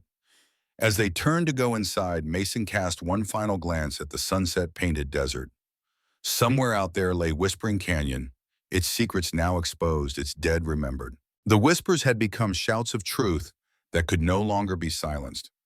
It wasn't the end of the story, not for the Apache fighting for their lands and traditions, not for the settlers trying to forge a new life, not for Attica navigating between worlds, and not for Mason and Margaret building something neither had expected to find. But it was a beginning, and for now, that was enough. A week after their conversation on the porch, Mason stood at the edge of the ceremonial circle that the Apache elders from Black Knife's band had constructed. The sun was setting behind the mountain range, painting the desert sky crimson. This was an important day for Attica, the day she would formally participate in the Apache coming-of-age ceremony. The settlers from Redemption stood at a respectful distance, curious but reverent. Margaret stood beside Mason, her hand lightly touching his. "She looks beautiful," Margaret whispered. Indeed, Attica was radiant in her traditional attire, with intricate patterns and beadwork that gleamed in the light from the ceremonial fire. The crescent-shaped birthmark behind her ear was no longer hidden, but adorned with red ochre, a symbol of pride rather than something to conceal.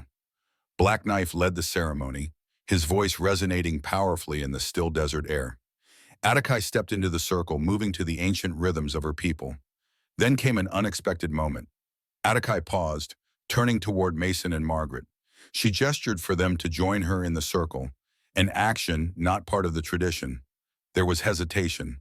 Black Knife looked at Attica, then nodded his approval. Margaret glanced at Mason with questioning eyes. "Should we?" she whispered. Mason touched the silver cross around his neck. "Catherine would want us to," he said. As they stepped into the ceremonial circle, a murmur spread among the Apache. Never before had white people been invited to participate in this sacred ritual. Attica gave each of them a gift. To Margaret, a small pouch containing healing herbs, a symbol of her healing abilities. And to Mason, she placed in his hand a small stone etched with the crescent moon symbol, just like the stone Morning Star had given to Catherine years ago. "To see through darkness," Attica said, her voice clear and strong, "as Mother did, both mothers." Mason clutched the stone tightly, feeling a profound connection to the past. Not pain anymore, but acceptance. Catherine, Morning Star, his lost child, all present in this moment. The flames leapt higher as Black Knife threw more herbs into the fire. In the dancing light, Mason caught a glimpse of how strikingly Attica resembled Catherine. Not physically, but in spirit, in resilience, in deep compassion. "We are all connected," Attica said, her hand hovering over the flame. "Living and dead, Apache and white, past and present, all one." Mason and Margaret held hands, standing with Attica in the circle of fire. And in that moment, Mason felt the final burden of Whispering Canyon lift from his shoulders. After the ceremony, when stars filled the desert sky, Mason and Margaret stood before the memorial they had erected for Catherine and their never-known child at the edge of redemption.